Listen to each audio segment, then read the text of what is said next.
வணக்கம். நான் ஸ்ரீரங்கம் ரவி உங்களோட பேசிகிட்ருக்கேன். இது வார பலன் நிகழ்ச்சி. பிப்ரவரி மாதம் 22ஆம் தேதி தொடங்கி 28ஆம் தேதி முடிய கடைசி வாரம் பிப்ரவரியில் அதனுடைய பலன்களை இப்பொழுது நாம் தொடர்ந்து பார்க்கலாம். மகர ராசி. மகர ராசி நேயர்களை பொறுத்தவரையில் ஒரு தெனாலிராமன் கதை உங்களுக்கு பொருந்தும் இந்த ஒரு வாரம். ஏன்னா எல்லா கிரகங்களும் வாக்குஸ்தானத்தில் இருக்குது. ஒருத்தன் அரசனுடைய ரோஜா தோட்டத்தில் போய் ரோஜா திருடி மாட்டின்ட்டான். அவன் சேவகம் வந்து கூட்டிகிட்டு போகிறான், மடி நிறைய ரோஜா. அப்போ தெனாலிராமன் அந்த சைடாக வராறான். என்னடா மாட்டின்ட்டியா அப்படின்ட்டு இப்படி பார்த்துட்டு வாயுள்ள பிள்ளை பிழைக்கும்னு சொல்லிட்டு போனாரான். அவன் அதை புரிஞ்சுட்டு எல்லா ரோஜாவும் வயலில் தின்னுட்டே போயிட்டானான். போனால் வெறும் காம்பு தான் இருக்காங்க. அப்போ கேஸே இல்லை அப்படின்னு ஒரு தமாஷா சொல்லுவாங்க, வாயுள்ள பிள்ளை பிழைக்கும்னு. அது மாதிரி வாக்கு சாதுரியம் மிகுந்து காணப்படும் இந்த காலத்தில்.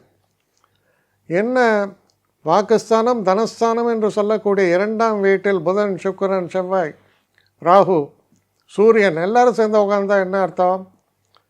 ஆடுற மாட்டை ஆடி கறப்பான், பாடுற மாட்டை பாடி கறப்பான்டாவாம்பாங்க. அந்த மாதிரியான ஒரு செயல்பாடை பார்க்கலாம். தன வரவு என்பதை சொல்லி அடிப்பீங்க. இந்த பைசா நான் எடுக்கிறேன் பார்க்குறியா அப்படின்னு சொல்லி அடிப்பாங்க. அந்த மாதிரி ஒரு திறமை உங்கள்கிட்ட வெளிப்படும். அதுக்குன்னு எப்போ பார்த்தாலும் வெளிப்படணும் இல்லைங்களா, இந்த காலத்தில் வெளிப்படும், அவ்வளோதான். அப்போ தனவரவு, ஃபேமிலியில் சந்தோஷம், அதே போல் படிப்பில் மிகப்பெரிய வெற்றி, நினைத்த காரியத்தை சாதிக்கும் ஒரு வல்லமை, சிறப்பான பேச்சு திறமை எல்லாம் ஒருங்கே வெளிப்படக்கூடிய ஒரு அற்புதமான வாரமாக அமைவதால் நிச்சயமாக எடுத்த காரியத்தில் பரிபூர்ணமான வெற்றியை எப்படி அடையணும்னு உங்களை பார்த்து மற்றவங்க தெரிஞ்சுக்கலாம். அந்தளவு சிறப்பாக இருக்கும் உங்கள் செயல்பாடு. என்னை காண்டாக்ட் பண்ணணுன்னு நினைக்கிறவங்க ஸ்ரீரங்கம் ரவி 1@gmail.comன்ற ஒரு முகவரிக்கு உங்களுடைய இதை அனுப்புங்க. கட்டணம் உண்டு, அதோடைய விவரங்கள்லாம் நான் உங்களுக்கு அனுப்புகிறேன். ஆனால் நான் இன்றைக்கி மேல் அம்சம் இன்னும் பதில் வரலையே அப்படின்னு வருத்தப்படாதீங்க. ஏன்னா எனக்கு கொஞ்சம் பெண்டிங்கில் இருக்குது. ஒரு நாளைக்கு எவ்வளோ பேரை நான் பார்க்க முடியும்? 3 பேர் 4 பேர் மேலே என்னாலையும் பார்க்க முடியாது. ஆனால் நிறைய பேர் ஆசைப்பட்றாங்க. ஆனால் கண்டிப்பாக நான் எல்லாருக்கும் ரிப்ளை பண்ணுவேன். சில நேரங்களில் 3 to 4 வீக்ஸ் ஆகும் என்னுடைய ரிப்ளை வரத்துக்கு. ஆனால் வரும்.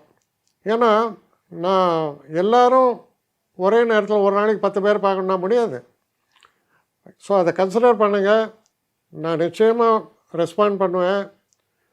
இதில் இந்த கல்யாண பொருத்தங்கள் போன்ற விஷயங்களை ஓரளவுக்கு அவசரமாக பார்க்கணுன்னு நினச்சா அதுக்கு ஓரளவுக்கு ப்ரையாரிட்டியும் தரேன். அதனால் கொஞ்சம் பொறுமை காக்க வேண்டும். கொஞ்சம் டிலே ஆகிறதுக்காக என்னை மன்னிக்கணும். ஆனால் ஐ மீன் ஹெல்ப்லெஸ் சுச்சுவேஷன். அதனால தான் நிச்சயமாக ஐ வில் ரிப்ளை யூ.